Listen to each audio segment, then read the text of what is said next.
ہماری جتنی استطاعت ہے مظلومیت کا ساتھ دینا ہمارے اسلام کا ترائے امتیاز ہے. لیکن سب سے پہلی بات، ٹھیک ہے نہیں مانتے ہیں تو زور سے لے لیتے ہیں. یہی ہم دیکھ رہے ہیں منظرنامہ. تو انسان کی یہ سرشت ہے. اب اس میں کامیاب لوگ کون ہیں؟ جو اللہ کے حکم کے تابع ہیں، جنہیں اللہ اپنے ان عبادی لیس لک علیہم سلطان کہتا ہے، جنہیں اپنا بندہ کہتا ہے. وہ بالکل الگ دنیا ہے نا. دیکھیے میں پھر آپ کو سورہ بقرہ میں لے جاؤں اور بڑی ایک ڈائنامک ریولیشنری آیت آپ کے سوال کے آگے رکھ دوں.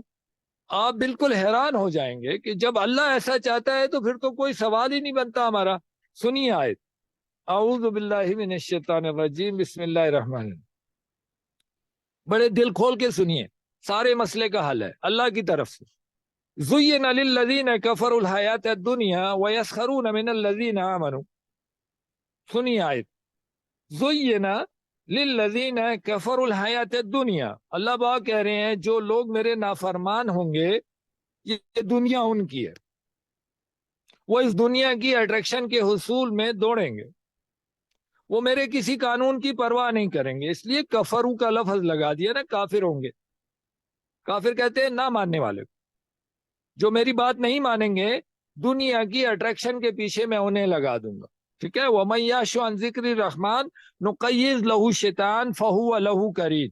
جو ہمارے قانون سے منہ پھیرتا ہے ہم اس کا استاد شیطان بنا دیتے ہیں، جو اس کو دوڑاتا ہوا جہنم لے جاتا ہے. ٹھیک ہے. یہ قرآن کہہ رہا ہے، میں اپنی بات نہیں کہہ رہا. مومنین کے لیے کیا ہے اللہ کے پاس دنیا کے لیے؟ وَيَسْخَرُونَ مِنَ الَّذِينَ آمَنُوا. اللہ چاہتے ہیں دنیا میں مومن قید خانے میں رہے. اللہ چاہتے ہیں دنیا میں اس کے ماننے والے قید میں رہیں، قیدیوں کی طرح زندگی گزاریں، ان سورسز سے کچھ نہ لیں، ان کے ساتھ کوئی التفات نہ رکھیں، ان کے پیچھے نہ دوڑیں، ان کو ہاتھ تک نہ لگائیں. وَلَا تَمُدَّنَّ عَيْنَيْكَ. اللہ قرآن میں ایک آیت نبی کریم صلی اللہ علیہ وسلم کو بڑے عجیب الفاظ میں وارننگ دے رہے ہیں. خبردار تم ان کے سورسز پر نگاہ بھی نہ ڈالنا ورنہ ان کی طرح کا کر دوں گا تمہیں. وَلَا تَمُدُّنَّ عَيْنَيْكَ. اپنی دونوں آنکھوں کی حفاظت کرو، ان کے وسائل پر نہ ڈالنا ورنہ ان کے جیسا کر دوں گا. اللہ کی مرضی یہ ہے کہ ہم دنیا میں رہیں لیکن دنیا کے کسی چیز کو ہاتھ نہ لگائیں. بس دنیا میں اللہ کے حکم کے مطابق جئیں، ملے تو ٹھیک ورنہ پیٹ پہ پتھر باندھیں.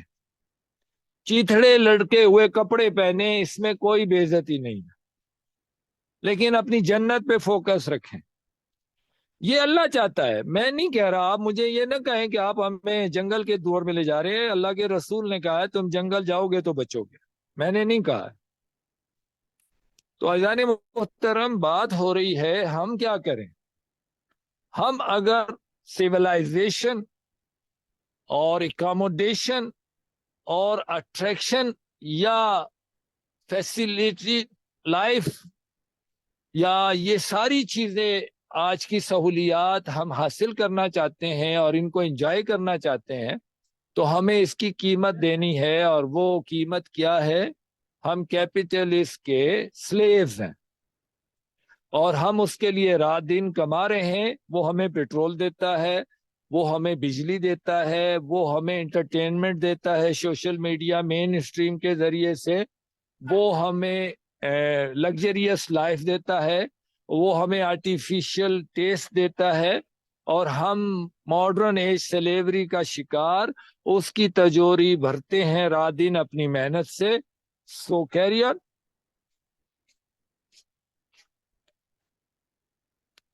ہم نے اپنی پوری نسل اسے دے دی ہے.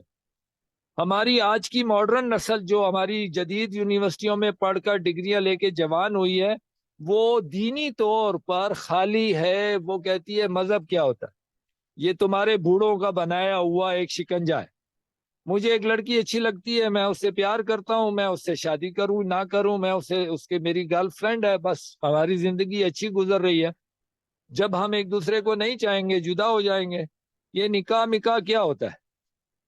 کیا ہمارے گھروں میں یہ سوال نہیں پیدا ہو چکا؟ کیا ہمارے گھر میں جائے نماز نام کی کوئی چیز پائی جاتی ہے ہمارے ماڈرن گھروں میں؟ کیا ہمارے ماڈرن گھروں میں قرآن نام کی کوئی چیز پائی جاتی ہے؟ ہمارے اتنے بڑے بڑے ولاز میں کہیں نماز پڑھنے کی جگہ بنائی جاتی ہے؟ ہاں، ہمارے ہاں پورے پورے سینما تھیٹر بنائے جاتے ہیں، مہنگے مہنگے اکوپمنٹ لگائے جاتے ہیں، بچے گیم کھیلیں، پورا پورا سیٹ اپ بنایا جاتا ہے 3D اور 4D کا، بڑے بڑے ولاز میں، بڑے بڑے فارم ہاؤسز میں. کہیں نماز کی جگہ بنائی جاتی ہے؟ مسلم کمیونٹی زُیِّنَ لِلَّذِینَ کَفَرُوا الْحَیَاةَ الدُّنْیَا، یہ زندگی کافروں کی ہے، اللہ نے سجائی ہے ان کے لیے. اب بہت بڑے عالم کو ایک 30-40 کروڑ کی گاڑی میں پھرتا دیکھیں تو کیا وہ عالم ہے؟ وہ لوگوں کے صدقہ خیرات پہ اتنی بڑی اسٹیٹ بنا کے بیٹھا ہے، کیا اسے نہیں پتا کہ لوگوں کی آمدن کیا ہے اور میرے اللہ کا حکم کیا ہے؟ وہ بغیر کاروبار کے اس کے پاس کیا نہیں ہے؟ سب سے مہنگا فون اس کی جیب میں ہے، سب سے مہنگی گاڑی اس کے پاؤں کے نیچے ہے، اور اس کی ایک بادشاہوں کی طرح نوکر اور ملازموں کی فوج ہے. وہ جو مرضی کھاتا ہے، جو مرضی اس کے سامنے آتا ہے. کیا وہ عالم ہے؟ اس کے پیٹ پر پتھر ہے؟ اس کو آخرہ کی فکر ہے؟ اس کے پیٹ میں جو جا رہا ہے وہ اس کو پتہ نہیں ہے کہ وہ کیسے نکالا جائے گا اس سے؟ کیا اس نے اللہ کی وعید نہیں پڑھی ہے؟ کیا یہ آیت نہیں پڑھی ہے؟ یاد رکھیے، ظلم اور ظالم اس کے کئی روپ ہیں، اور اگر آپ بھی کسی درجے میں ظالم ہیں تو آپ ظالموں کا ہی حصہ ہیں. اور قرآن نے سب سے بڑا ظالم کسے قرار دیا ہے؟ جو اپنے آپ کو اور اپنے بیوی بچوں کو جہنم کی آگ سے نہ بچائے. قرآن کی اصطلاح میں سب سے بڑا ظالم وہ ہے جو اپنے آپ کو اور اپنے بیوی بچوں کو جہنم کی آگ سے نہ بچائے. آپ دیکھ لیجئے قرآن کے اس حکم کی روشنی میں کیا ہم اس اصطلاح میں آتے ہیں ظالم کی؟ اللہ نہ کرے.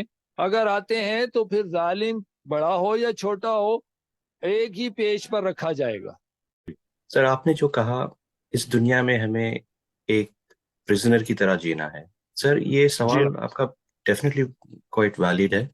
اور اگر یہ سوال ہم یعنی اس سرکمسٹانس سے نوٹ کریں، اصحاب کاف، ڈزنٹ اٹ جی ناٹ فٹ ٹو اس، یہ ہمیں سوٹ نہیں ہوتا اس طرح. I am not seeing that ہر جا کے سو جائے، میں یہ کہہ رہا ہوں کہ یہ جو انہوں نے سسٹمیٹک اپروچ جو کیا کہ برائی سے دور رہنے کا، شیلڈ کرنے کا غلط اور جھوٹ اور ناانصافی سے، does that hold good to us? جزاک اللہ خیر. جی نمان، میں سلوٹ کروں گا آپ کے اس سوال پر آپ کو، ماشاء اللہ، اور سارے ساتھیوں کو اس سوال پر توجہ دینے کی درخواست بھی کروں گا. آپ سورہ القاف ہر جمعے کو کیوں پڑھتے ہیں؟ یہ بات میں پہلے بھی بتا چکا ہوں. نبی اقدس علیہ الصلوۃ والسلام نے اسے اپنا وظیفہ کیوں بنایا؟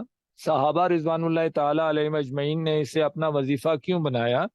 اس میں یہی بات ہے. اور خود نبی اقدس علیہ الصلوۃ والسلام نے ہمیں جو سلوشن دیا ہے آخر میں، وہ یہی اصحاب الکہف کی سنت پر عمل کرنے کا دیا ہے. دیکھیے مشہور حدیثیں ہیں باب الفتن میں، صحیح بخاری صحیح مسلم تمام احادیث کی کتابوں میں موجود ہیں، شیعہ سنی کتب میں موجود ہیں. اللہ کے حبیب صلی اللہ علیہ وسلم سے جب پوچھا گیا کہ ایسے زمانے کو اگر ہم پائیں جب غدر ہو، جب فتنہ ہو، جب ہاتھ کو ہاتھ سمجھ نہ آتا ہو، کیا کریں؟ تو اللہ کے حبیب نے فرمایا کہ بہترین انسان وہ ہوگا جو اپنے مال مویشی لے کے پہاڑوں کی کھو یا جنگلوں کے اندر نکل جائے گا، اور پھر دوسری حدیث میں فرمایا کہ درخت کے پتے چبا لینا، پیٹ پہ پتھر باندھ لینا، بھوک سے مر جانا گوارا کر لینا، لیکن فتنوں سے دور رہنا. جیسے اصحاب الکہف نے کیا، بالکل وہی حکم دیا اللہ کے حبیب نے اس زمانے کے لیے. لیکن میں نے آپ کے سامنے رکھا نا قرآن کی آیت سے کیا میں اس بات کے لیے تیار ہوں کہ جاب کو ریزائن دے دوں؟ میرے بیوی بچے اس بات کے لیے تیار ہیں کہ ہم بیٹھیں اور سارا سامان پیک کریں اور ضروری چیزیں لے، جیسے کیمپنگ کے لیے ہم جاتے ہیں، اور ہم نکل جائیں سیولائزیشن کو ٹاٹا بائی بائی کریں، جہاں نہ بجلی ہو، جہاں نہ پنکھے ہوں، جہاں نہ اے سی ہو، جہاں نہ ہیٹر ہو، جہاں ایک ولیج لائف ہو، ہم اپنا اگائے اپنا کھائیں، اس نیت سے کہ ہم نے اپنے اللہ کو راضی کرنا ہے، ہم نے کچھ بھی نہیں کرنا، جتنی زندگی ہے یہاں پہ بس اللہ کی عبادت کرتے ہوئے گزارنی ہے، کھیتی باڑی کرنی ہے، نیچرل سورسز کھانے ہیں، اور ہم نے دنیا کی لذتوں کو چھوڑ دیا اور ہم اللہ کے ہو گئے۔ اللہ ہماری حفاظت کرے، ہمیں جنگل کے بھیڑیے کھا جائیں، ہماری جنت کھری ہے۔ یہ اللہ نے وعدہ کیا کہ تم اگر اللہ کے راستے میں نکلو گے، افائی مات او قتلا، اگر تمہیں خود سے موت آ جائے یا تمہیں مار دیا جائے، فقط وقع اجر اللہ، تو اللہ ضمانت دے رہے ہیں کہ میں تمہارا ضامن، تمہارا ذمہ میں لیتا ہوں۔